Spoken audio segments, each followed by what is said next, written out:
Good morning and welcome to Opening Bell. It's Tuesday morning. I'm Surabhi Upadhyay and we have a good setup once again, a good start to this week. And Tuesday seems to be building on it because there's plenty of green on global screens. And here, of course, the bulls got pretty charged up on Monday. Our indices are just a small distance away from the all-time highs. The mid-cap market was feeling a lot of love yesterday. In fact, it outperformed the large cap space, and we had some of those big earnings like State Bank of India really powering street sentiment. So will the bulls prevail again today? That's the big question. Well, they have plenty of ammunition in the form of very supportive global cues. Lots to talk about: technicals, fundamentals, earnings. We have you completely covered over the next hour and a half. Let's get started with the headlines.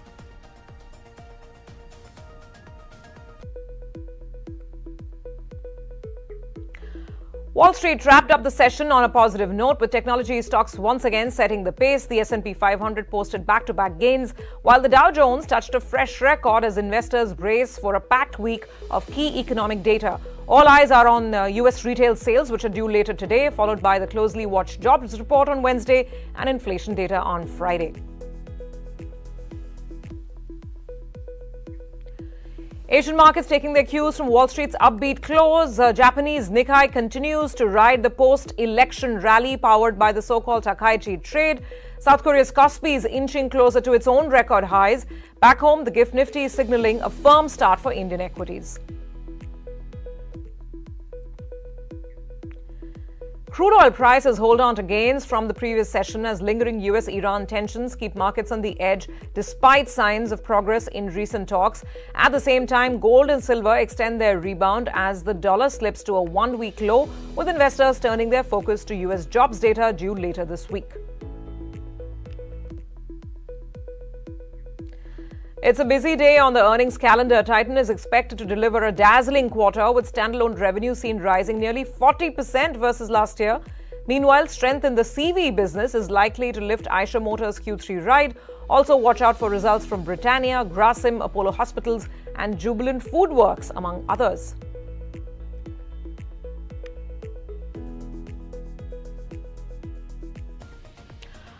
All right, so let's dive a little deeper in those positive global cues. Like I said, the backdrop is largely green, whether you're looking at the US action overnight or you're looking at Asia this morning. Now, on Wall Street, markets managed to move higher. The Dow ended flat, only a marginal gain, but the other indices like the S&P 500, the Nasdaq, they were up and about, gains between half to about 1%. Another important point to note that the risk indicator, the VIX, the CBOE VIX, that continued to fall. It was down a little over 2% on Monday, and that tells us that the risk-on sentiment is continuing on Wall Street action. Now let's talk about yields. Not too much of movement there because we have so many economic data points that the market is watching out for. The US 10-year yield continues to be around 4.2%. Now, just in terms of the economic calendar, retail sales come out tonight. Then you have the all-important non-farm payrolls report, the jobs report, which is delayed because of the government shutdown. That will come out tomorrow. And finally, we have the inflation print in the US, the consumer price index, which comes out on Friday. This is something that the Fed watches very carefully as it sets its monetary policy. So it's a data-heavy week, and bonds were little changed, awaiting some of these inputs. The dollar, however, had a move. The dollar has been weakening in recent trades, and yesterday the dollar index fell below the 97 handle. Now, why did that happen? There are some murmurs in the market, some reports in particular, this was a Bloomberg report, which is suggesting that Chinese regulators are asking Chinese financial institutions to curb their holdings of US treasuries. And we know that these Chinese institutions are one of the biggest buyers of US debt. So if they are looking to diversify or move away, that led to a little bit of a weakness in the US dollar, and therefore the DXY was down below the 97 handle. In fact, the yuan managed to pull back a little bit. The yuan has been falling one way as the market tracks the political developments in Japan. But yesterday there was a bit of a recovery in the yuan. Speaking of Japan, the market is continuing to run along. This morning again, we've seen the Nikkei gain over 2%. So that post-election rally that many people are now calling the so-called Takaichi trade, that is continuing to lift equities in Japan, even the currency this morning. That's what we're seeing. Now let's come to the cues over here, and cues here are not bad at all. Yesterday we had momentum returning to the market, particularly to the broader market, to the mid-cap and small-cap universe. The Nifty itself managed to hold on to a bulk of the gains. It had a gap-up opening, retained most of those gains. And mid-caps are where the action seems to be shifting right now. Of course, the PSU banks were in sharp focus thanks to that humongous move, 8% move by State Bank of India. By the way, we'll talk about banks and SBI and really what next as we go along on the show as well. The sense that technical traders, give is that if we get a break above this 25,800 to 26,000 zone, and if it's a sustained breakup, then perhaps we will see fresh momentum come into the market. Now, on the fund flow position, actually very good news coming in. Yesterday, foreign institutions were buyers. They bought a lot of Indian stock. In fact, the total purchases were in excess of 2,200 crores. This is cash market number that I'm talking about. Domestic institutions actually, at a net level, they were on the sidelines. Today, by the way, speaking of DIS, today we're getting the monthly mutual fund inflow numbers. So let's see what mutual funds have been up to in the month of January. It's a very, very packed in terms of results. I just want to talk about that. Let's just put some of the major numbers on the screen. You'll have Titan, Eicher Motors, Oil India, Torrent Power, United Breweries. It's just a long list. Apollo Hospitals, Jubilant Foodworks. So many of these important numbers, Nifty and non-Nifty, they will come through as we are all set to wind down the earnings season. So it's a packed Tuesday coming up. How should you gear up for it? What are your trades for today and what are the levels to watch? We have Hemen Kapadia joining us on this leg of the show. Hemen, good morning. Great to have you on Opening Bell and great to be talking after a while. Very good morning, dear Subi. Thank you for having me on the show. It's always a pleasure. And yes, it's been ages since we connected on areas. I know. I always used to speak with Hemen in the earlier part of my career. And many of the lessons learned then were, are applicable today as well. Dharmesh Kant is with us as well from Chola Securities. Dharmesh, morning to you. Yeah, very good morning to you, Survi. Nice to be back interacting with you again. I know, fantastic. So digital is the way to go and here we are on Moneycontrol. So gentlemen, let's start by understanding just the overall market construct and, how both of you are feeling, technical and fundamental. Dharmesh, earnings season pretty much drawing to a close, but I want to talk about what happened yesterday in terms of just the overall market jubilation, the way mid-caps rallied, the way an SBI rallied. Do you get the sense that this market is ready to make a fresh up move, or would you not go so far to call that as of now? Yes, Survi, I think the market is ready to go for a fresh up move, and the new bull run which has started in the market is likely to be led by mid and small cap rather than large cap. That is the sense I'm getting. Looking at the aggregates of numbers which have panned out so far. So we did an aggregate analysis of over 500 companies and 430 was outside Nifty 50. So there what we gathered was around 20% year-on-year earnings growth has been there, and on sequential basis also 10% year-on-year growth on sequential basis 10% growth has been there. And this comes into effect after taking it into account by labor code provision for all the companies. So broadly speaking, the broader market has done far better than the large caps. So large caps, pulled down by IT companies primarily and private sector banks. So that was the only sole point. Otherwise, I think the broader economy is doing fairly well. So if you are buying out there are a lot of chances of getting good returns. So we are specifically looking at bottoms up approach in this market, and that looks very constructive to us. Okay, fair enough. So you feel that we are ready for a fresh up move and maybe it's going to be led by mid and small caps this time. Interesting. Hemen, now are the charts supporting that thesis? The Nifty is practically just about 2% away from the all-time high. But the problem with the market was that even when the Nifty was okay, the rest of the market felt like it's a bear market, right? So just, how are you placing your bets today and in general, next couple of days, positionally as well? Absolutely, Surbi. I think the Nifty didn't go much beyond 24,600. Mid cap, small caps were probably sub 22,000, I'd say. Horrible, terrible. Having said that, I'd agree with what Dharmesh just said. If you look at the Nifty small cap index, Surbi, we've made a small reversal. We close over the 55-day exponential moving average. Things are on the mend. We've been corrective, but the correction hasn't been that deep. And if we were to look at the mid-cap index, that's even better. If you look at the Nifty mid-cap 100s we are within striking distance of the all-time high. Frankly speaking, if you look at the whole market in this, there's seen the dichotomy, but we are at what? 60,041, the Nifty mid-cap. The all-time high is at 61,500. So very interestingly poised. We have historically never sustained above 61,200 except 1 week Nifty mid cap. So if we were to take this out, and this would happen after almost 1.5 years, would be if we were to take this out, I think it would trigger off a great upside. So things are looking better. VIX has obviously come off. The credit policy is gone. Budget is gone. Federal Reserve meeting is gone. No major event risk unless some country bombs each other. Having said that, there's a big gap, Surbi, as far as Nifty is concerned on the daily chart. Out of 10 times, 8 times, indexes, even stocks, but basically indexes have a tendency to cover up these bullish gaps or bearish gaps, as the case may be. There's a very big bullish gap. We've taken some support, covered it very partially. Now, yesterday we had a bullish gap. I am slightly reticent about getting too bullish overall because such bullish gaps as far as a big index like the Nifty don't remain uncovered for very long. So there is a slight negative overhang. Yes, all this goes away if we give a sustainable closing about 26,277. That was a high posted on what 27th September 2024 should be. So things are looking nice. There has been momentum. The advanced decline line at 2 weeks has gone down. Okay, so the Nifty is a buy, Himen, at the current level? Yes, for a very shorter term point of view, keeping yesterday's lower the stop loss will be. Okay.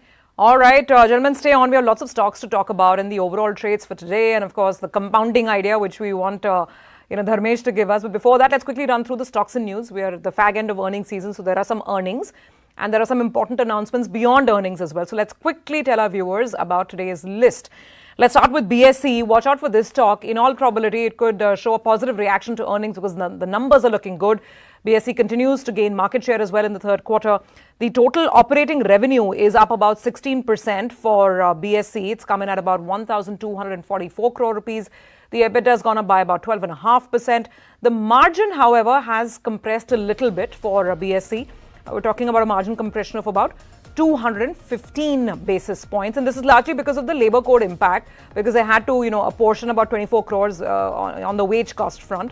Profit overall is up about 8% The average daily notional turnover, that picture continues to look good, 28% higher.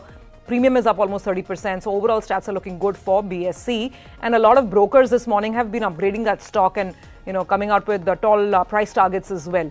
Let's talk about Navin Fluorine, another one which is, from an earnings standpoint, looks a great set of numbers. The recovery in some of these chemical stocks continues, at least that's what the numbers are telling us.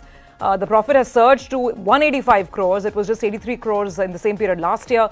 Revenue surged about 47%. The EBITDA has swollen up. I mean, the EBITDA has doubled year on year.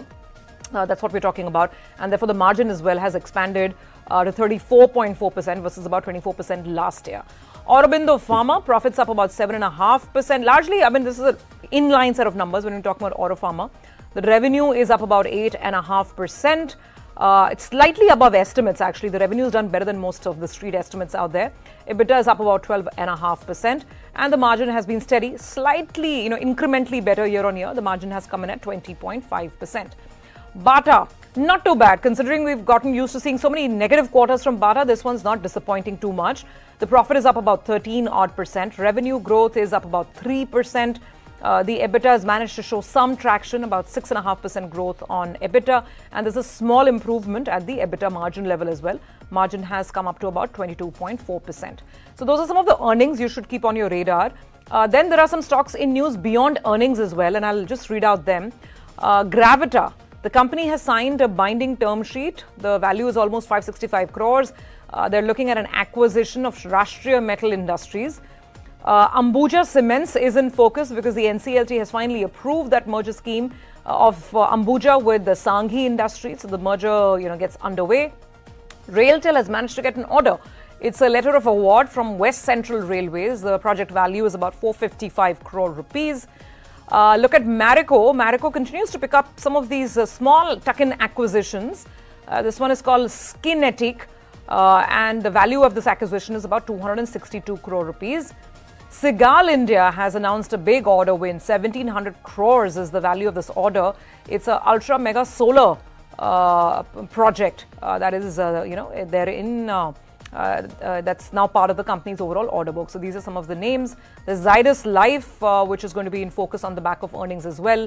Earnings momentum has been quite steady, especially in their chronic segments. Revenue from operations is up about 30%. So those are some of the stocks in focus today. Now, to quickly get back to this list and overall stocks, Dharmesh, before we talk about today's list, I want to first start by getting your thoughts on SBI. Now, has the market already priced in everything in one shot in that 8% up move? The question is there anything left on the table? Because we know that it's probably the best-in-class result, and the kind of credit growth they're talking about, 15% credit growth, I think the market absolutely love that. Yeah, definitely. So I mean, with a bank of SBI size having 47 lakh crores as advances, and then you are talking about 13 to 15% kind of a credit growth is phenomenal. And the best part of the result was the corporate book that grew by 13.5%, which is one third of the entire total book. So RAM anyways was doing good for all be it public or private sector banks, but here they notched up a few brownie points by getting the corporate book in place. Overall, a very strong set of numbers. Everything is going fine, and I think 7-8% kind of a up move is still pending. We are working with a target price of 1240 on SBI based on FY27 earnings, which we are expecting 100 to 105 rupees kind of an EPS, delivering around 10% kind of a 10 to 12% kind of a growth.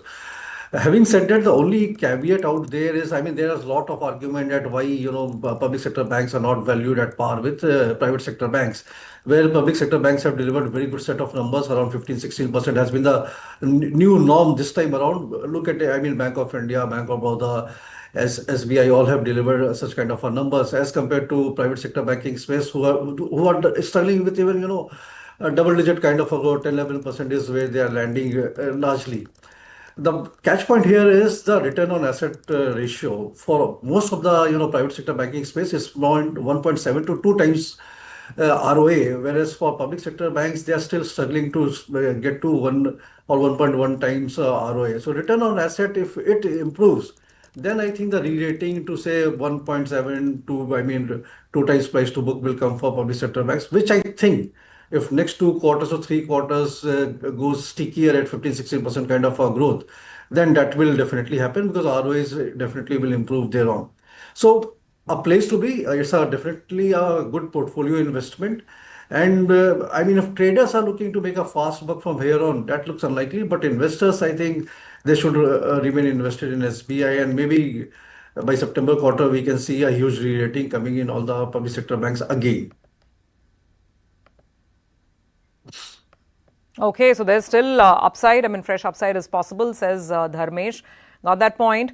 Hemain, what about you? I mean, bank stocks, in particular PSU banks, which one would you trade? Or would you just trade the bank Nifty? What's the best banking trade today? Well, if I were to take a slightly longer term view, should be, if you look at the Nifty PSU bank index, I mean, that's been doing well for the past 6 years and counting. We've had corrections in between.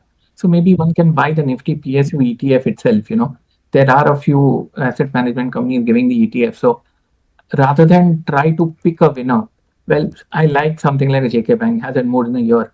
So there are stocks which could underperform, outperform, but this PSU Bank Nifty ETF, I believe is the safest one.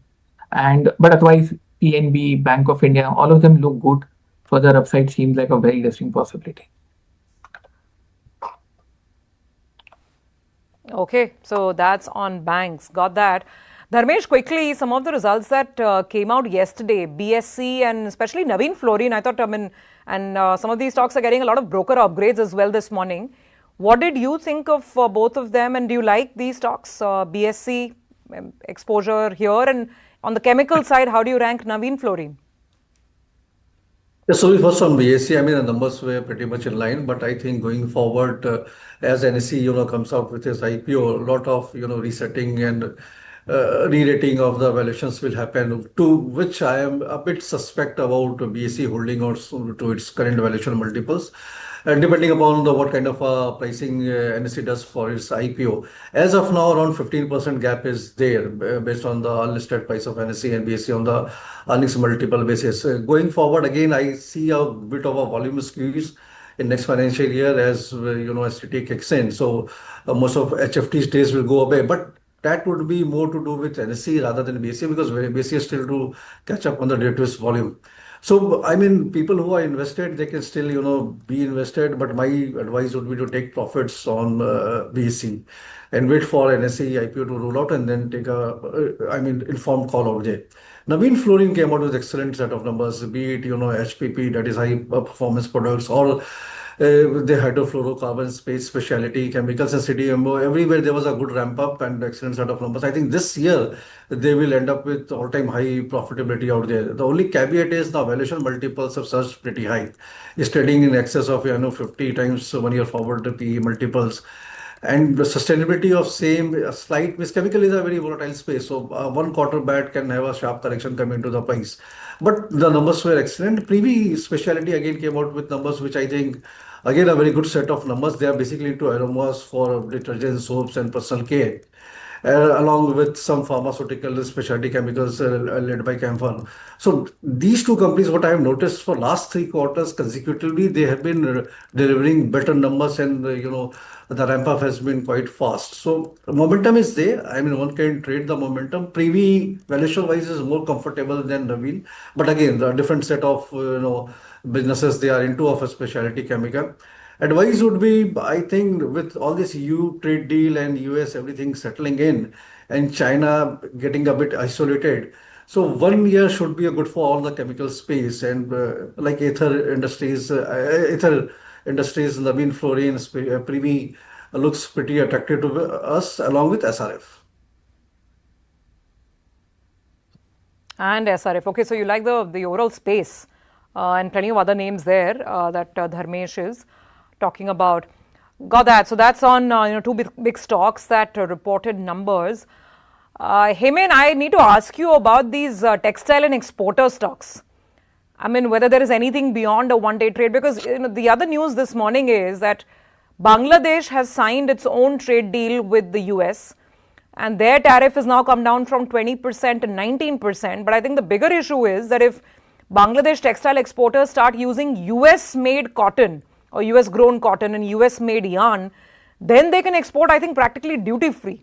So that could upset things for Indian exporters. So that's on the fundamental side.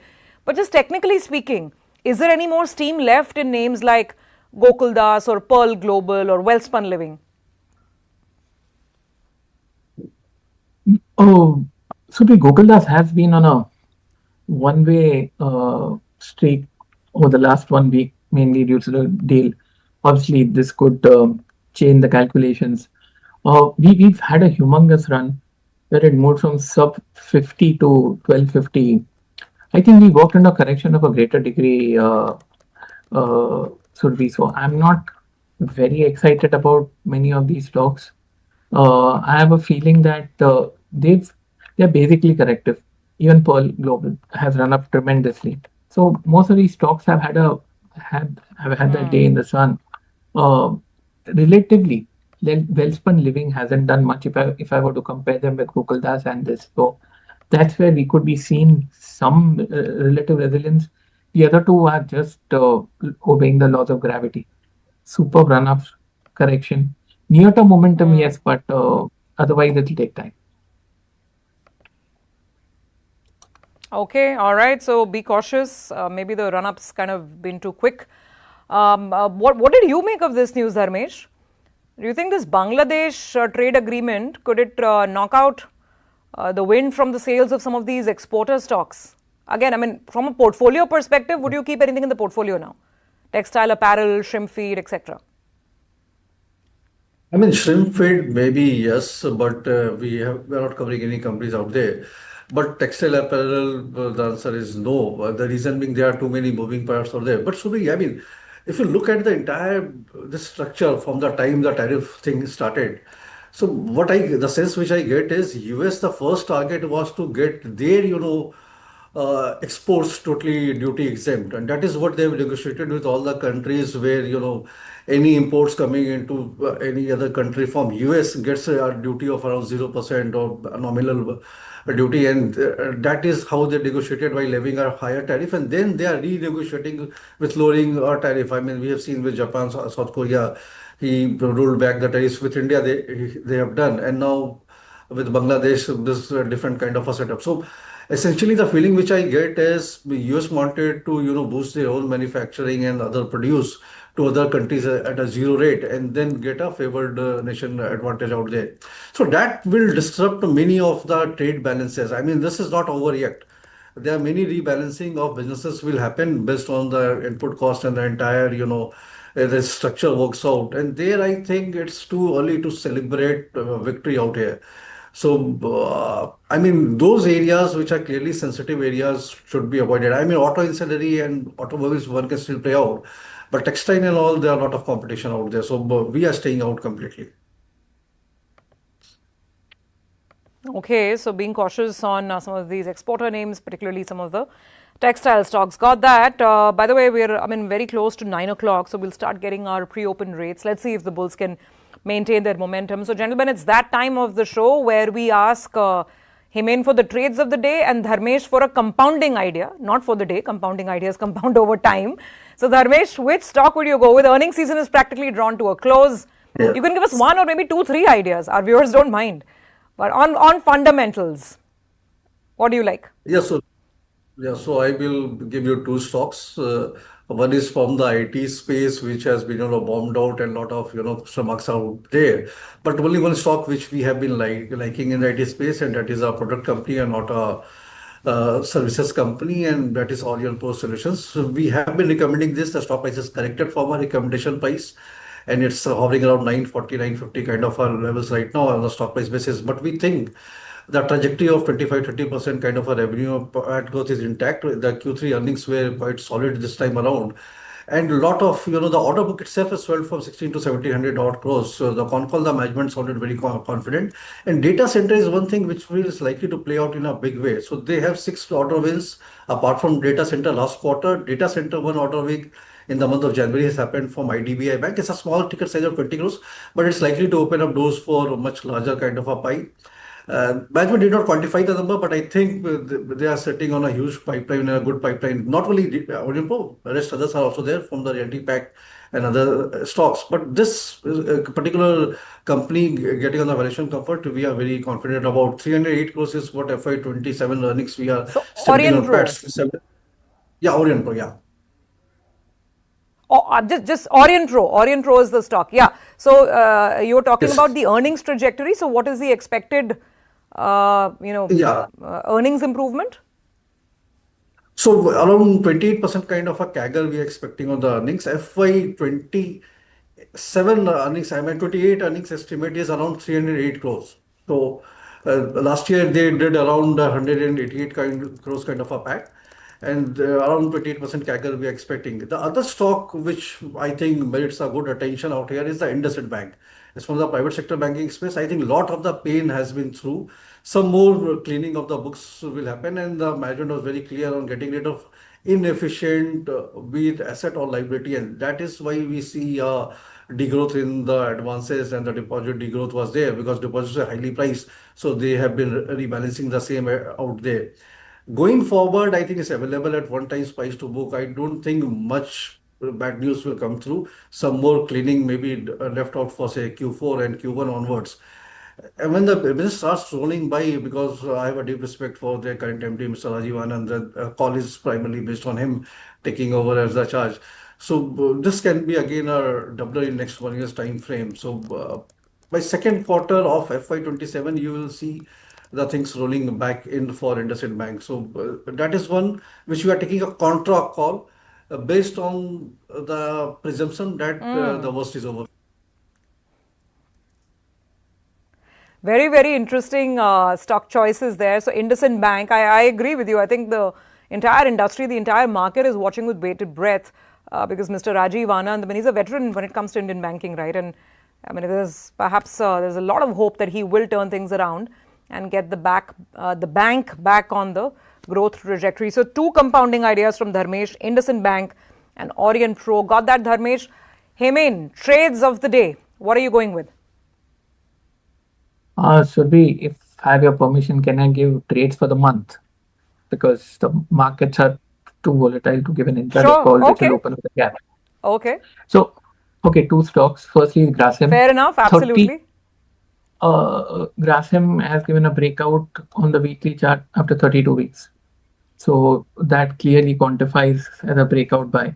The level was 2900. We are heading towards 3100 and more. So Grasim would quantify as a trade for the month, Survey. And the second stock is Hindustan Unilever. 22 trading session consolidation, a breakout, oscillators buy, positive divergence, above important moving averages. So Hindustan Unilever quantifies as a buy once again. 22 day breakout, Grasim 32 breakout. Sorry. Okay, all right. So those are two stocks. They're not intraday trades. Please remember that, viewers. These are trades for the month, the next couple of days that Hemant has spoken about. By the way, the pre-open rates have kicked in and the market is making sort of, right now it's very early, it's just about 5 minutes past 9 o'clock. 50 points up on the Nifty, that's what we're getting. But a couple of these stocks that we spoke about, the stocks in news and earnings, they are really flying high. So Segal on that big order, 1700 crore rupee order, 4.5%. BSC on good numbers. Naveen Fluorine, 3.5% again on great numbers and lots of broker upgrades that have come through. Bata is reacting positively to numbers as well. Pfizer reported numbers, so that stock is higher. And watch out for the textile stocks. Both our guests have advised caution on the whole textile export play. And in any case, there's some news around Bangladesh doing its own trade deal with the US today, so watch out for them. There is a little bit of red on Gokuldas exports right now and on Wellspun Living as well. So just tread with some caution over here. Dharmesh, before we wind up for the morning, Amber also came out with numbers. And this EMS space of late has gotten really volatile. You know, first the stocks were bid up and everything was trading at 100 PE. And then there's been a bit of a shakeout since then. Overall, what's your take on EMS? Within the space, what do you like? And, I don't know if you had a look at the Amber numbers, Q3. Give us your thoughts if you did. Yeah, I just sliced through the numbers. The numbers were actually a better set of numbers was definitely there. And management themselves have guided that Q4 onwards things will start picking up. So this year may be a washout for most of particularly the companies who are into RACs and the AC segment. But again, the valuations are a concern out there. Our own senses give it a pass for 1 or 2 quarters. And then when the things settle down, call can be taken. Business, I think, will remain there. There won't be a problem with businesses as such, and 20-25% kind of a CAGR on the profitability will continue because the natural organic growth of the business is quite large for India, and with more of a value integration happening in the country, so it will expand. But the only concern is the multiples which these companies have been commanding for a super normal business growth on the profit growth won't be there going forward. So, I mean, 60-70 kind of a P multiple for 40% kind of a PAT CAGR is okay, but not with a 20-25% kind of a PAT CAGR or flattish profitability growth. So, but that is where the concern comes through. And so we are right now sitting on the sidelines and watching the space rather than jumping in for investment. Trading place can always be there. Okay, all right, fair enough. Got that point on EMS and on Amber. Dharmesh, thank you very much. You have a great day going forward and we look forward to connecting again soon. This was very, very helpful. Thank you. Thank you very much. Hey, Ben, just some final trades with you before we go on. So I'm seeing the mid-cap market again show a lot of traction. And the stock that we should really focus on is Naveen Fluorine. Naveen Fluorine, after its results, the results, by the way, were blockbuster, like we've been talking. The stock is up 4.5%, and in a bit, we'll put up some of the broker notes as well. Brokers have given big price targets on Naveen Fluorine. Let's get the stock up. Can we get Naveen Fluorine on the screen? So Jeffrey's price target is now 7,800. Novama is at 7,650 thereabouts. UBS again is at 7,800. So, some of the foreign brokers, very, very bullish. Hemant, your thoughts on the stock? Looks quite good, Survey. The breakout came in at 6,200.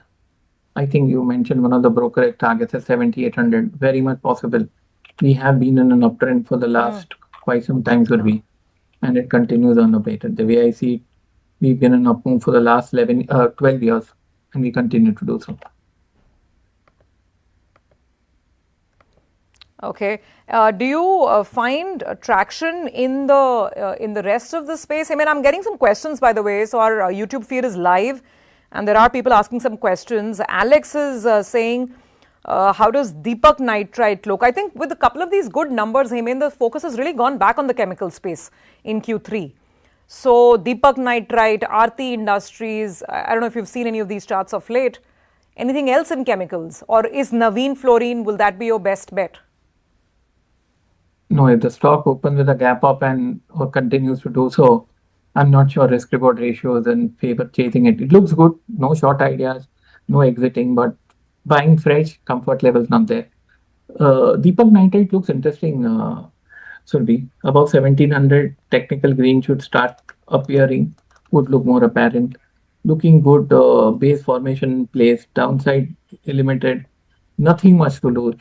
I'd say buy at these levels, keep 100 rupees stop loss. Looks interesting. Okay. All right, Hemant, we'll leave it on that note. Thank you very much for joining in and giving us all the trading advice today. You have a great session and we'll connect again soon. Thank you. Thank you. Thanks very much. Okay, back to the screen, and our next guest is going to talk about all of these big banking numbers, particularly the bazooka move that we had on State Bank of India yesterday. So what is SBI doing? It's cooling off a little bit. It's just taking a breath after yesterday's absolutely heady rally. Stock rallied 8% yesterday, and this is SBI we're talking about, not a mid-cap bank. Yuvraj Chaudhary, who tracks the banking space very, very carefully and closely at Anand Rathi Institutional Equities, is now joining in. Yuvraj, welcome to the show. Thank you so much for joining us on Moneycontrol. So let's start right there. I mean, 8% on a State Bank of India.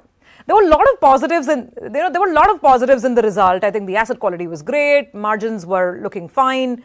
I mean, they're clearly growing. But I want to ask you, what is that one thing that triggered the kind of, rocket move that we saw yesterday? And what's your view from here on? Hi, good morning. Thank you for having me on the show. So basically, like you rightly said, the numbers were excellent. So basically, one thing is that if you look at the banking trends recently, SBI, say in this quarter, SBI at that size, they have outgrown the system, number one, and they have also outgrown the larger private sector banks, ICICI, HDFC, and Axis, right? And they have increased their guidance on credit growth. So basically, the growth was a positive surprise. Secondly, there was a lot of apprehensions on the operating performance, specifically the margins. If you look at the margins for SBI, they improved 2 basis points on a sequential basis, which was also positive. So on an operating level, so stable margins, better fee income, so led to very healthy operating performance. And on the asset quality side, if you look at their asset quality, their gross GNP, their gross and net slippages, they were materially lower than the larger private sector banks. So basically, it was a big beat on 3 basic parameters for SBI. Okay. Now, I know that in some of the larger banks, you seem to be liking ICICI Bank more than I think even HDFC Bank. I went through some of your notes, post Q3 notes. So let's talk large cap banking. What is your order of preference and why? See, in terms of large cap, SBI would be our preferred top pick. Post that, we prefer ICICI Bank over HDFC and Axis Bank over Kotak. For the reason that we prefer ICICI Bank is, firstly, the growth has picked up for ICICI Bank. If you look at their basic ROE, so it is better than is almost 100 to 200 basis point higher than HDFC. So and for Axis Bank, given that Axis has started, the growth for Axis Bank has started to pick up. And if you look at the ROE profile for Axis Bank, so basically it has the ability to deliver a 200 to 300 basis point higher ROE than Kotak Mahindra Bank. So that is why we prefer ICICI over HDFC, Axis over Kotak. Okay, all right. That's on the large banks. What have you made of the overall earnings season, Yuvraj? Where does Q3 leave us when it comes to banking results? And is one better off in some of these large names that have delivered very well? Or is there some sense in looking at tier 2? What do you like in tier 2? So basically, if you broadly look at Q3 numbers, so one thing is clear, PSU banks have outperformed private sector banks on A, asset quality, B, credit growth, and 3, ROE, right? So that performance is expected to continue in near term.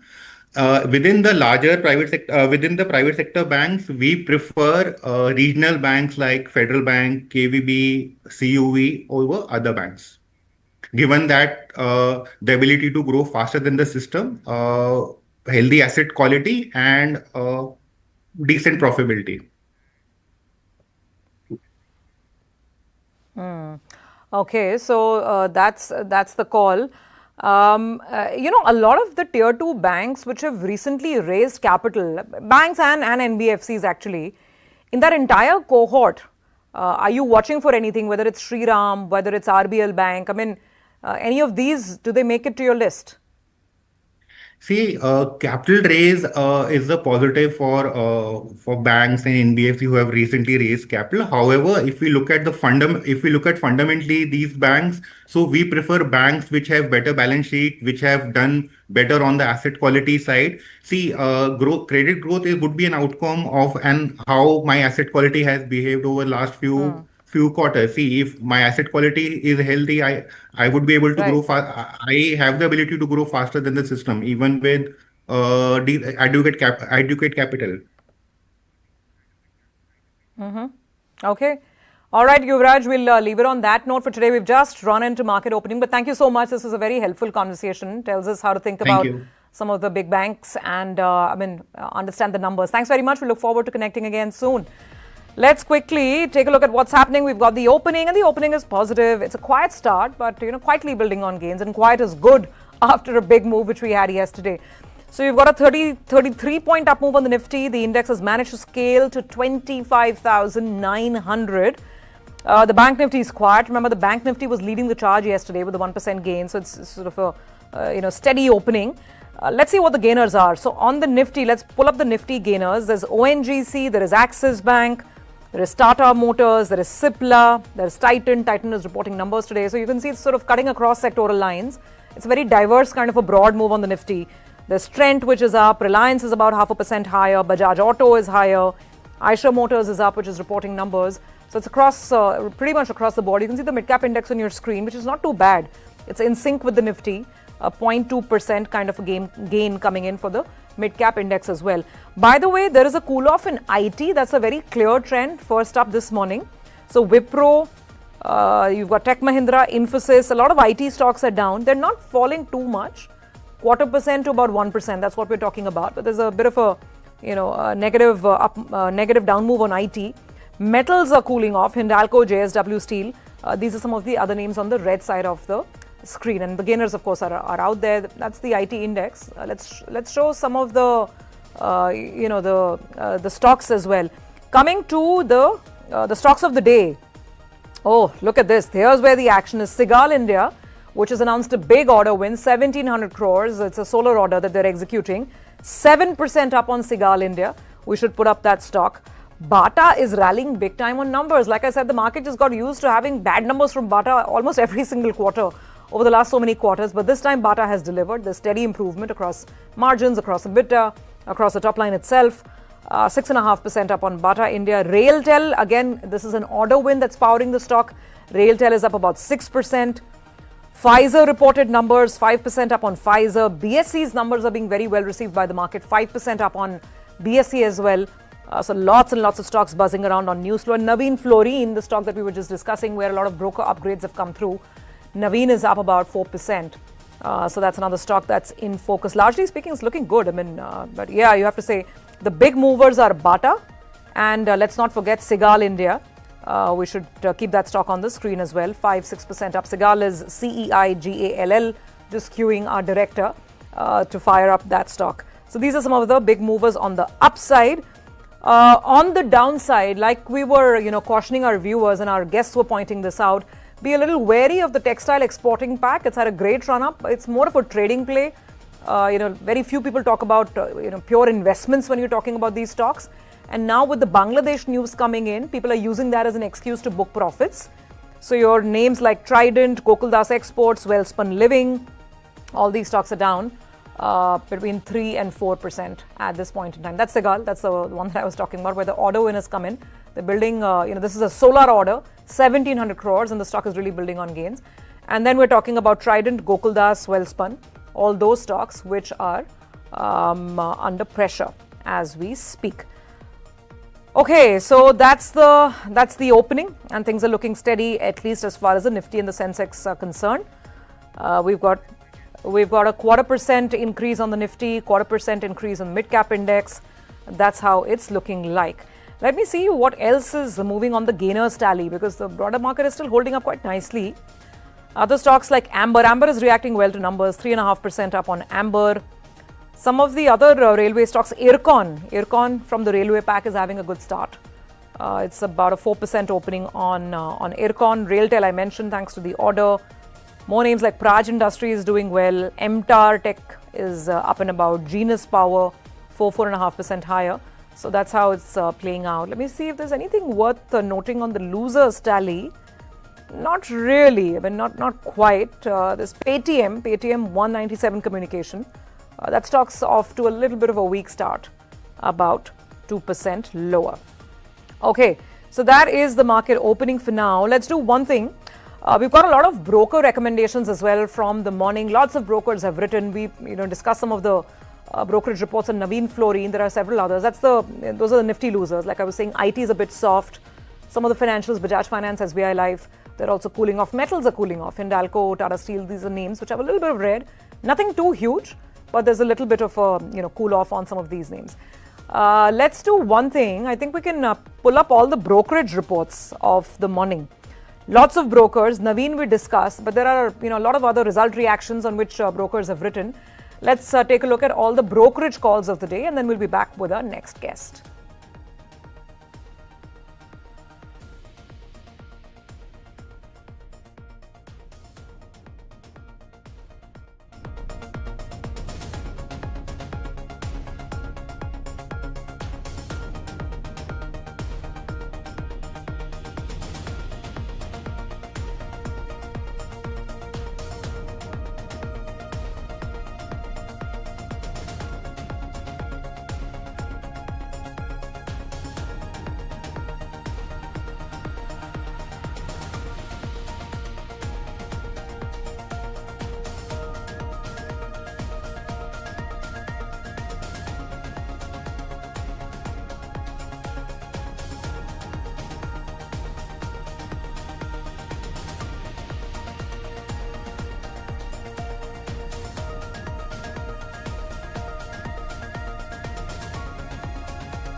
Okay, so those are some of the broker calls of the day. The market's steady. Bank Nifty is cooling off a little bit of a red on the Nifty Bank right now, but you can't complain, right?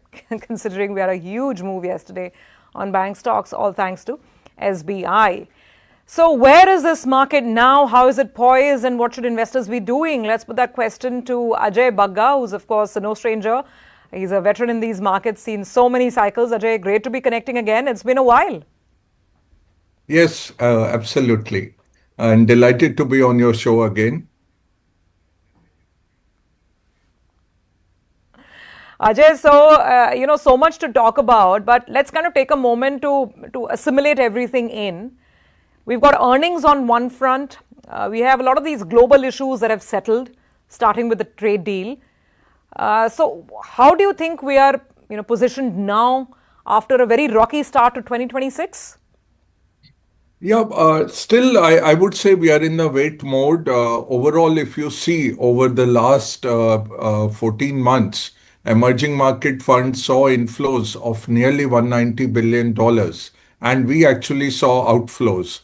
So India has been an underwhelming market. It has been an underperforming market relatively because of various issues over the last year.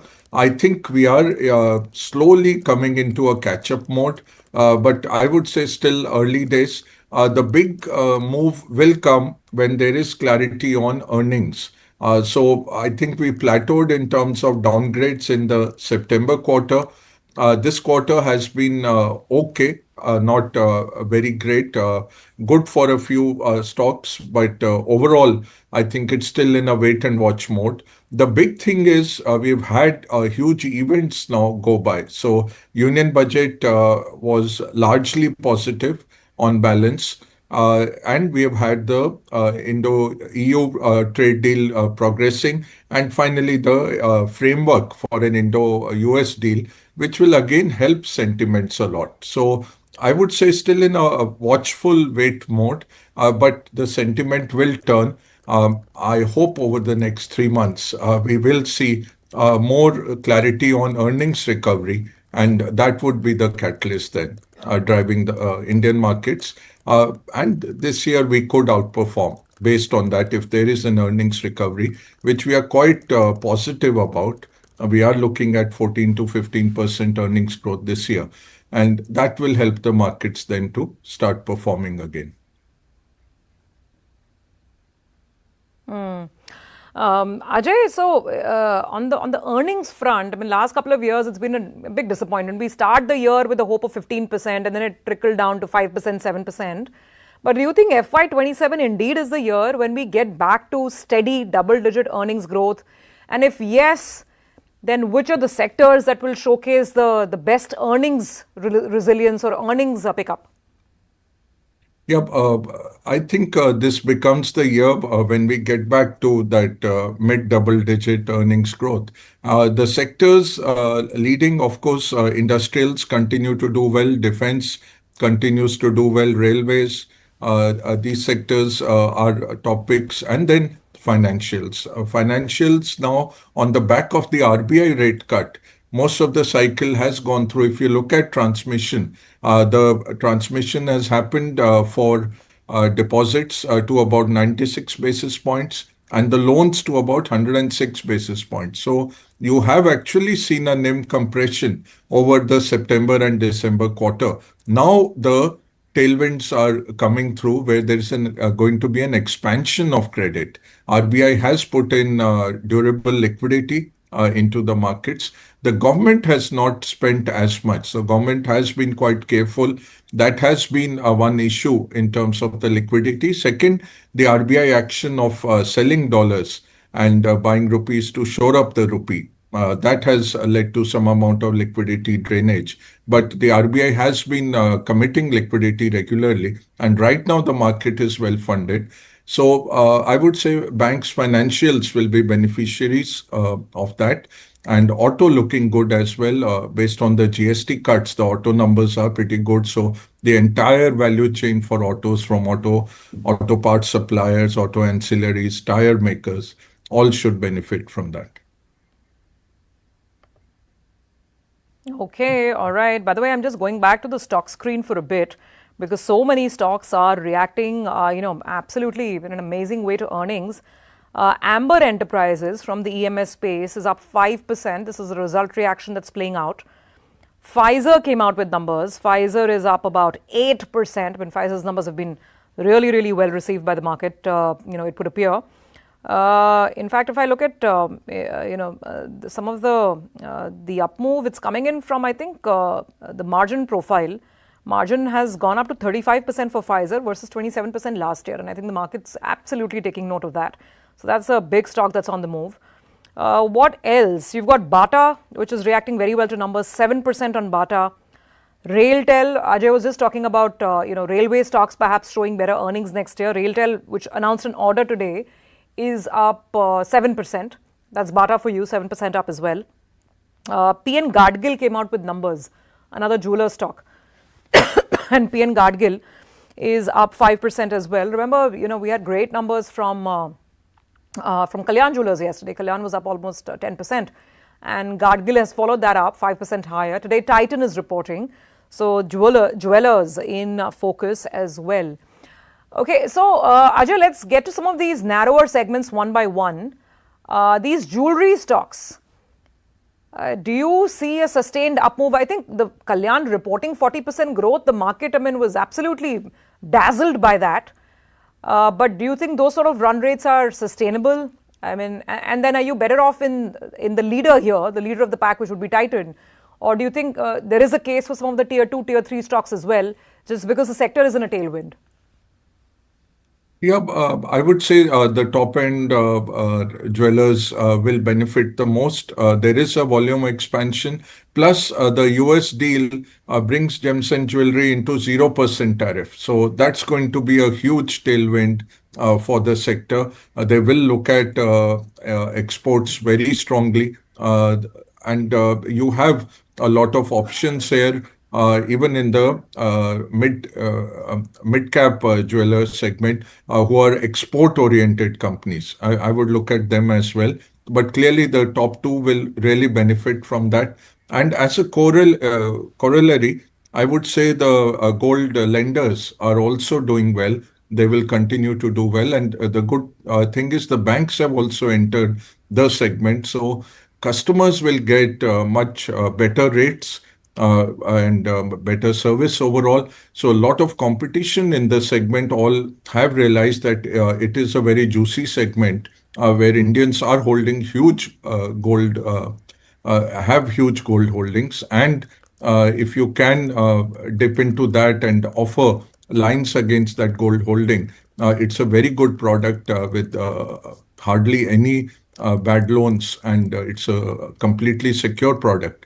And that is attracting a lot of banks also into it. So that's another second order effect of the rise in the gold price because of the traditional holding of Indians. And by offering this monetization of that gold, the sector is benefiting.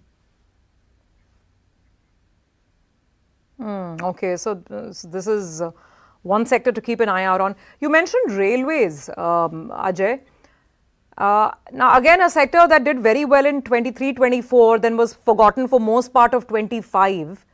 What do you think the new catalysts are? And is this fundamentally something that you like? Yeah, absolutely. Because, there is a huge modernization effort. There's a huge safety spend happening on railways. So all those companies which are supplying into this will do well. Also, what we are seeing is the finance companies which actually go out and help out the railways, they're doing well. So overall, it's a huge expansion of the market. There's a modernization, safety, as well as making it more comfortable, making it more faster. So 7 bullet train corridors being announced, new freight corridor being announced. I think all that will help. So the wagon suppliers, the coverage suppliers, the signaling systems across the value chain, right from the girder makers to the implementers. I think there is huge amount of money that will continue to go into railways for the next decade. So they are long-term holdings that you can have. And you have good options in the public sector units as well. So even safety-oriented, value-oriented investors have options there as well. Okay, that's Railtel. On banks, what's the sense? I mean, what we saw yesterday from SBI was absolutely breathtaking, and PSU banks anyway have led the rally. But the question really is how much is already in the price, Ajay? I mean, whether the bulk of it is over, can you still buy afresh? What would the advice be? No, you can buy afresh because at 12 to 14% credit growth, every 6 years, virtually you are doubling the book of the banks. So it's a huge mega trend. They are the funders of this economic growth that India is going to see over the next 25 years. The good news is the corporate balance sheets are cleaned out. The bank balance sheets are very clean. So that helps. You're sitting at the cusp of a takeoff of bank lending from very clean books. So even the microfinance or the personal loan issues that we have seen for the microfinance lenders or some NBFCs in the personal loan segment have seen elevated NPS. But for banks, it's a very clean book. And you have multiple drivers. One is corporate capex will eventually come through. Second is you have the retail consumption and the need for retail loans that is continuing to grow, and then real estate. So nearly 2 crore youth are joining the workforce every year, and 5 years, 10 years down the line, it then translates into a need for homes, a need for vehicle loans, a need for durable loans. All those things keep coming in. So corporate capex, retail loans, a young economy, a very booming economy, from automobiles to real estate to durable loans, BNPL loans, all those are helping. And who will lead the rally? I think it will continue to be the public sector banks. They are finally there. It's a giant which has woken up. We have seen the SBI numbers, not a buy or sell, but you're looking at SBI making maybe in the next 2 years, it will be having annual profits of 1 lakh crores. So you are starting to see scale coming into the Indian banks, and the government has, I think, at the back of its mind, a wish that our banks get into the top 10, top 20, where mostly it's now the Chinese and the Japanese and American banks. So there is a good chance that there will be more consolidation in the public sector, especially the smaller ones will get merged into the larger banks to create global scale entities which can compete globally. So a lot of capital available in India, lot of lending opportunities, lot of money to be made. And I think the top end private sector banks and the public sector banks would be the sweet spot. Okay, all right. So banks still offer, the scope for growth and scope for creating wealth. Got that point. Ajay, thank you very much. Good conversation as always, and looking forward to more. You have a great day. Thank you very much for joining. Thank you. Thank you for having me. By the way, the market's actually picking up some momentum. Thank you. Thank you so much. Thank you. The market, by the way, is picking up some momentum. So we started quiet, but now the bulls are beginning to show up. So it's an 80-point up move on the Nifty now. The mid-cap index is up about 200 points. It's looking good. And there are plenty of names bouncing around on the gainers screen. I've been talking about some of them. Add more names. JK Tyre is having a great morning. It's in top gear, 4.5% up. That's the mid-cap index. I mean, it's doing actually slightly better than the Nifty also. And a lot of these stocks like Bata, Railtel, Praj Industries, 5.5% up. Pfizer, I mean, as a result reaction, Pfizer is flying. It's up about 10% as we speak. There's Linde India, there's GSK Pharma, plenty of names on the gainers tally as we speak today. So overall, it's a good looking screen. By the way, the Nifty is now gradually making its way towards the 26,000 mark. We are about 60 points shy of 26,000 right now. Those are the mid-cap gainers on your screen. BSE as well after results is looking very, very smart this morning, 6% up. Some of the tire stocks like MRF, Balakrishna Industries, couple of them, all of them, even Apollo, actually tires as a space is doing very, very well today. What I was saying was that the Nifty is now 60 points away from 26,000. So keep an eye out on the index as well. It's looking pretty good. Okay, so it's a good time now on the show to get a foreign perspective on our markets, considering so many of these big events are finally out of the way. The budget is done, the trade deal is done, and the RBI policy is also finally over. So it's a good time to be welcoming in Matt Orton, who is with us, of course, from Raymond James. Matt, great to have you joining in. Thank you so much for joining in. I think you're joining from the US, so you're staying up really late for us. Thank you so much for that. Not a problem. It's always good to see you, Surabhi. So, Matt, I remember we were speaking on budget day morning, and you've always been an optimistic in the India market. But let's go through all the events one by one and what your take is on where it leaves our equity market. So, budget is over and done. What did you think of it? I think it was as expected. It really wasn't that big of an event. The market reacted to it. I think it read a lot into just the idea that there wasn't as much fiscal stimulus coming to the market, which I think was the general expectation. But overall, it didn't do anything to change foreign sentiment towards India. But on the margin, I would say it was still somewhat helpful just to reaffirm the fact that India is continuing down the path of fiscal austerity. Perhaps austerity is not the right word, but prudency, I think, is a better word for it. And I think that just confirms the fact that India can continue to grow without overstimulating. So to me, it was marginally positive, but not that big of an event. Okay. Since we're talking about the budget, Matt, there was a lot of disappointment in defense stocks, at least showing up that whole week. Now, I don't know if you're interested in some of these defense names like Hindustan Aeronautics or, the ship makers, Cochin Shipyard, etc. But what's your overall view? Do you like anything here? And if yes, were you a little disappointed in terms of the spends that were announced?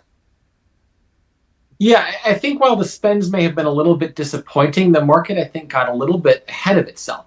I think overall the fact that defense still remains a priority is an important takeaway. And so I'd say the reaction that you saw to some of the defense names is a little bit overdone. So you know me, I always like to let the market come to me to establish new positions, use downside opportunistically. So some of the weakness you have seen in Hindustan Aeronautics, I think could be an interesting entry point for investors. I haven't pulled the trigger yet to get into the name, but it's certainly an area I'm watching with a lot of keen interest because, again, at the end of the day, defense is a key priority for India. And as we've talked over the past year or so, globally speaking, defense is an incredibly durable, long-term theme across the world. And so I like to find opportunities to have exposure to that sector and key areas that I think are important to countering the rise of China as well. So there's going to be a lot of emphasis placed here.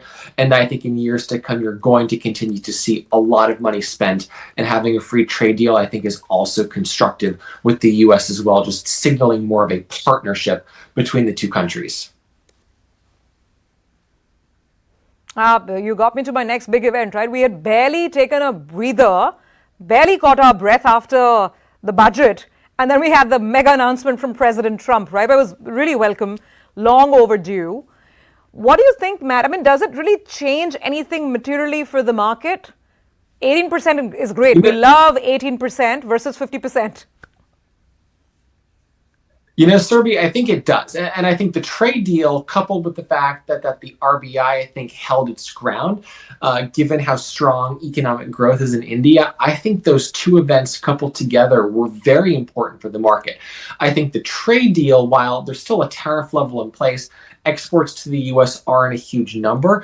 I think it helps provide some relief to areas where the budget was already providing additional stimulus, say in areas like manufacturing, trying to provide incentives to bring back manufacturing to India or be an alternative to China. The dropping of the tariffs makes India a much more compelling alternative to other East Asian countries where you were seeing some of that reshoring away from China. So I think that is very important.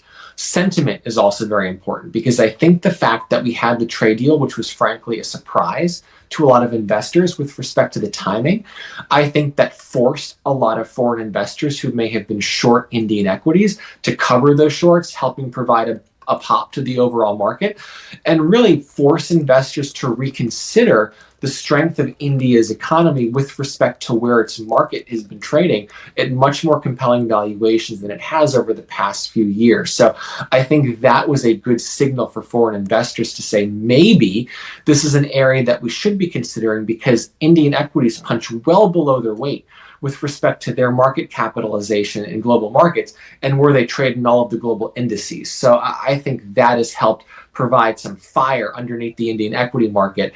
And I'll say it's about time. It's very exciting to have been optimistic and finally start to get reward. And I think this is a trend that we can see continue going forward. No, absolutely. And I mean, you've kept the faith when most others looked away, Matt. So, I mean, full credit and full points to you for that. Yeah, so do you think, and we've seen some evidence of that, but then it's just a couple of days. I mean, every time we see a positive FPI number here, and I saw one, from yesterday's trading session, our eyes light up because that's been the biggest problem with the Indian market, constant FPI selling. Do you see that changing now that the trade deal overhang is done, out of the way? I think it can, as long as the momentum that Indian equities have near term continues. So I think if you take out some key psychological, technical levels, if the Nifty can get past 26,000, I think that psychologically is important for investors to see. I also think some of the earnings and the strength that a lot of the stocks are having in reaction to those earnings is also a signal to foreign investors that perhaps, that coupling of valuation with earnings starting to increase again, I think that sends a very, very strong signal. And on top of that, you're seeing much more willingness on the part of not only US, but global investors to broaden their portfolios from the US being the only game in town. I've spent a lot of January meeting with clients to kick off the year, and a big part of our conversation was, can the strength of emerging markets, can the strength of international developed equities continue in 2026? And what we're seeing right now is that it can, because earnings are starting to support that narrative. And as long as you're seeing earnings growth continue, I think you'll see more and more investors willing to give other countries the benefit of the doubt. And that's going to be really important for India going forward. Okay, all right. So, Matt, then remind us again, how is your India portfolio looking now? And now if the momentum returns, if the foreign flows come back, in such an environment, what would you be looking to add?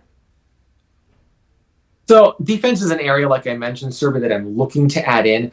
Areas where I've been leaning into weakness, I'd say the sell-off that you had with some of the software apocalypse over the last week and some of the Indian IT names is very overdone.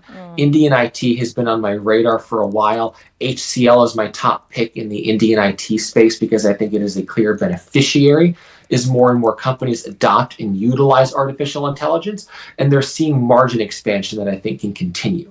Another name that I like a lot that benefits from more free trade and from India manufacturing is Adani Ports. Adani Ports is a name I've been gradually adding to on weakness over the past 6 months or so.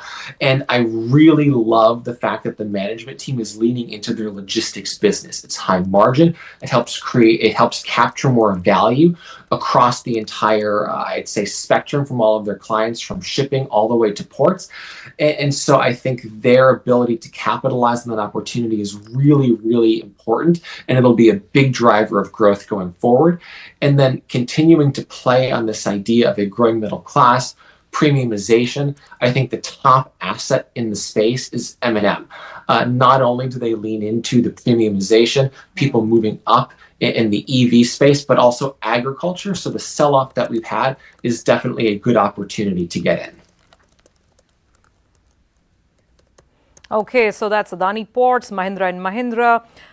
On IT, since you feel the selling is excessive now, I miss the names. Which are the names that you've already bought or you're kind of studying and looking to get into? Yeah, so HCL is the name that's my favorite pick in the space that I've been slowly wading into. It's been a stronger outperformer relative to the rest of the space, but they definitely, I think, have the best opportunity for margin enhancement around artificial intelligence integration from a lot of overseas asset managers. And I think that's who are going to be some of the first players to be paying up to integrate AI into their businesses. Okay, HCL Tech, got it. So that's on the specifics. Now we have to talk about financials. Matt, you've always liked, financials, Indian banks. Last I remember, I think ICICI Bank is something that you were looking at favorably. What do you own in the financial space now?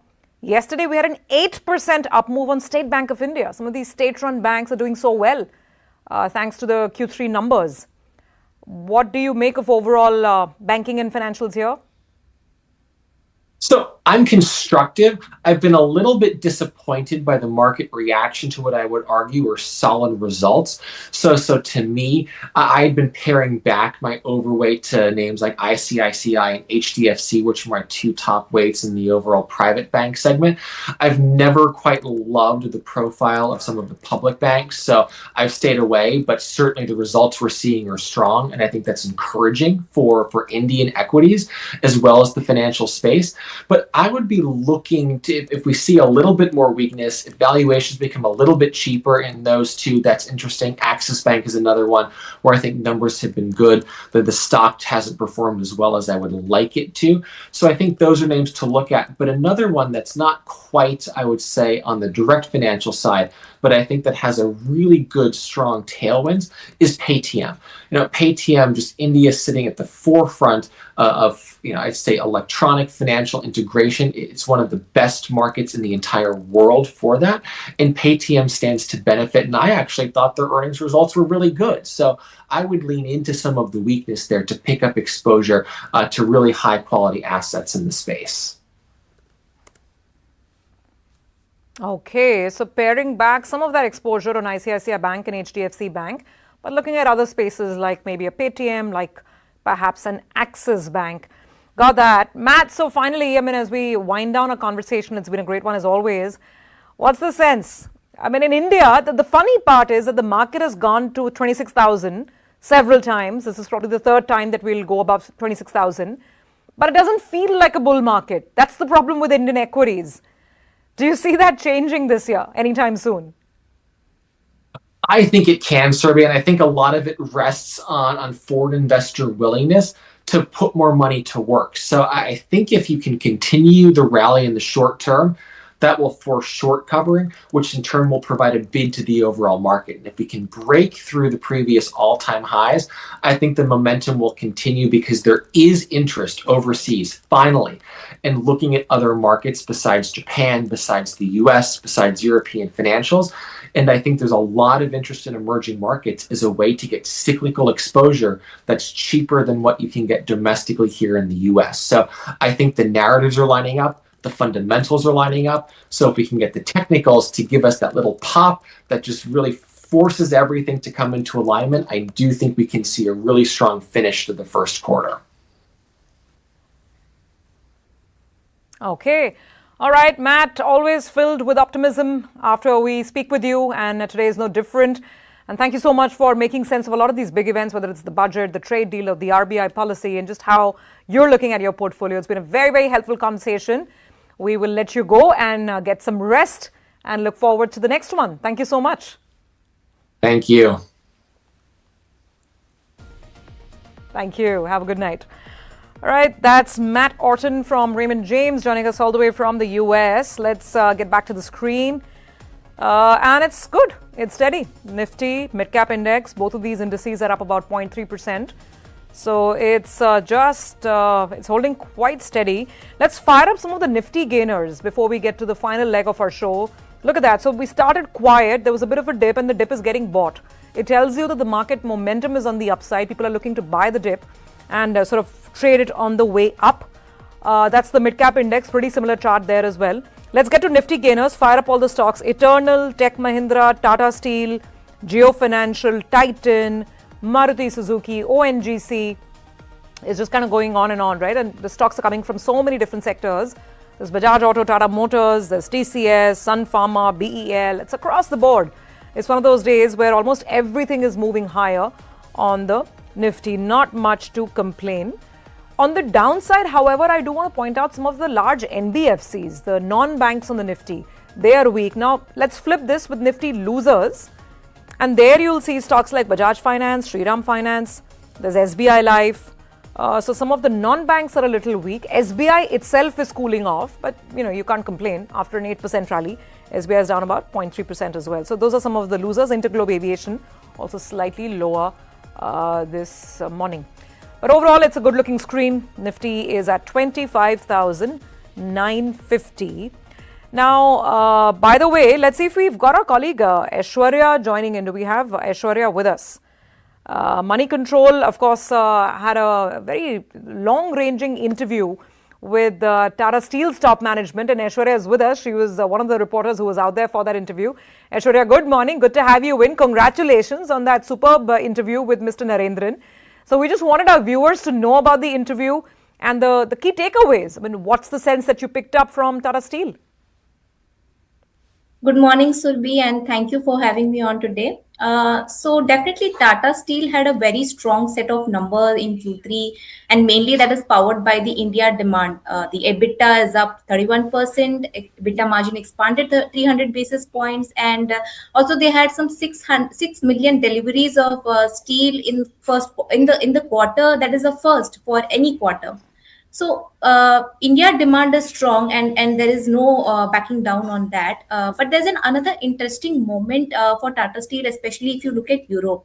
Mr. Narendran said that the Europe operations are going to be much more stronger going forward because of the CBAM. Because they have a big manufacturing presence in Netherlands, and whatever happens in the EU really matters to them. So with the FTA, some relief was expected for the steel makers, but CBAM really stayed out of it. Now CBAM is the carbon border adjustment mechanism tax, which levies certain kind of a duty if you are not making green steel or having heavy emissions in your manufacturing. So when I asked Mr. Narendran about this, he was quite different. He had a quite different take from most Indian steel producers. He said that CBAM is actually working in favor of Tata Steel in Europe. He says CBAM actually works in favor because it's really isn't a trade barrier, but more like an equalization tax. If a steel producer in Europe is paying the same cost as anyone who is selling the steel into Europe, then they would pay the same cost. So in that lens, CBAM becomes more of an equalization tax and not protectionism. So that is more of a benefit for Tata Steel, which derives around 34% of revenue from the Europe operations and supplies to major automakers and for infrastructure and defense spending. If you look at Europe, the picture has started to improve this quarter with EBITDA positive for the 9 months ended, and the trigger is largely attributed to CBAM and the higher spending on the infra and defense, Mr. Narendran said. And um, the other key takeaway from the conversation is about the US tariffs. While there was some expectation that the steel tariffs would also come down, but that wasn't the case because of Section 232. The steel still remains at 50% tariff for whatever exports from India to US. But Mr. Narendran clarified that Tata Steel isn't shipping any of the steel from India to US. Instead, they are trying to serve the American market through their UK operations, where the tariff burden is much lower. Now, another important point he mentioned is about the safeguard duties back in India. That was a big win for the industry, if I would say, because major steel makers like Tata Steel, SAIL, JSW had lobbied hard for having those duties imposed on cheap steel coming into India, especially from countries like China, whereas the user industry had pushed back on levying any such duty. However, now since the safeguard duty is in place of 12%, the Tata Steel is saying that the duties on certain flat products aren't just about protecting prices, but it would maybe help the steel industry to invest more in the long term for more long gestation projects in India. So basically, he's saying that the duties are an enabler to invest more capex in India. And just to put numbers, the duty begins at 12%. It started from 2026, and it will taper down to 11.5% and 11% in the final 2 years. So he pointed out that while the prices absolutely, and I guess most of the go on, Aishwarya. So he just pointed out when prices or margins are weak, it becomes very hard to justify those kind of large capex investments, even if the demand is strong. But now with the safeguard duty, the industry is much more confident in announcing large capexes. since steel is a very capex heavy sector, adding any new plant would require much more investment. So safeguard duty brings much more confidence among the steel industry, is what Mr. Narendran has said. For investments. Yeah, absolutely. I mean, the Indian steel industry is only too happy to have some degree of protection in the form of that safeguard duty. So just to recap, Aishwarya, in terms of growth and profitability, just recap for us India business and the Europe and rest of the world business. What's the outlook that he gave you for the next year? So since the safeguard duty is in place and there is an outlook of more demand coming in from defense and infra, he said that there will be more strong footing in the prices. He expects the prices to firm up across the geographies because of all the actions that is happening across the world and India. So that would aid their profitability, since the steel industry were dealing with a record low prices since the past couple of years. That is mainly because of the extended imports and no proper policy in place. But however, right now with the current set of regulations, he expects that the firmer prices will bring much more clarity towards the profitability and revenue in the coming quarters. Okay, all right. Aishwarya, thank you very much for giving us some of the most important takeaways and the visibility that Tata Steel has on growth. That's an important interview you got with Mr. Narendran. Once again, congratulations for it. And thanks for joining us on the show today. Well, we're almost out of time. And as we're winding down the market, thanks so much. The market is up about 0.3%. But as we wind down, I want to leave viewers with what was another very interesting conversation that our colleague Hamsini had with the management of IndusInd Bank, Mr. Rajiv Anand, who's at the helm, who's looking to get things in order.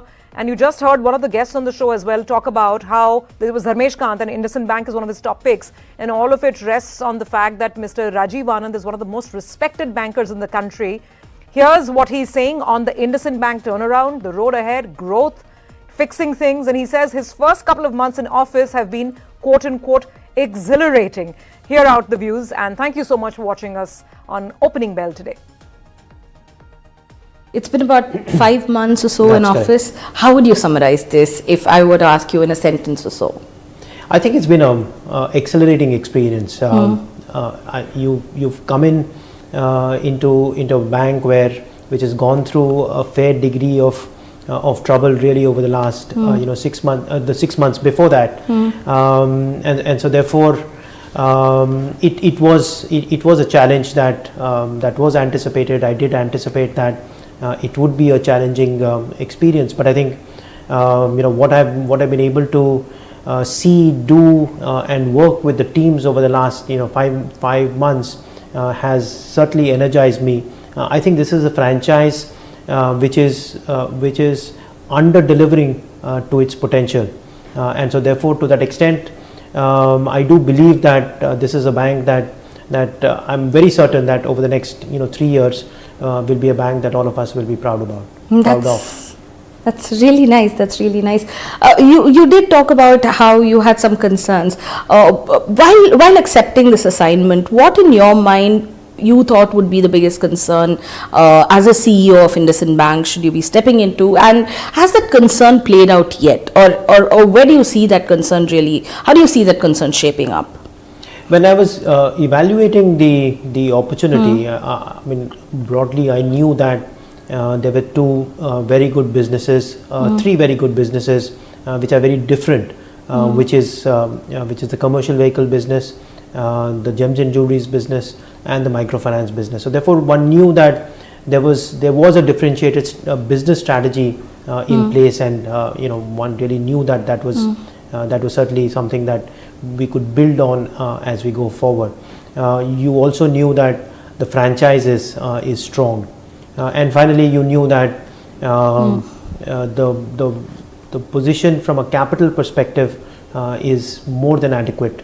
If you look at it at a CET1 level at 15.8% and a little over 17% on a CRAR perspective, was things that you could see from the outside. What you obviously worried about was these were the problems that have been disclosed by the board through March and June. Is there more to come? Sure. Is this the iceberg, or is this the tip of the iceberg? Second is, one really doesn't know how exactly the book is playing out, and because there's only so much of disclosures that one gets from the outside. Sure. I think these were the two unknowns that one looked at before taking on this assignment. But I think I must say that as far as the issues which have been well reported and articulated, all that is now behind us. The book is notwithstanding slippages in the normal course of business, the books are sort of relatively clean. So therefore, in that sense, actually the fears that one thought would be much bigger than what had anticipated have actually not played out.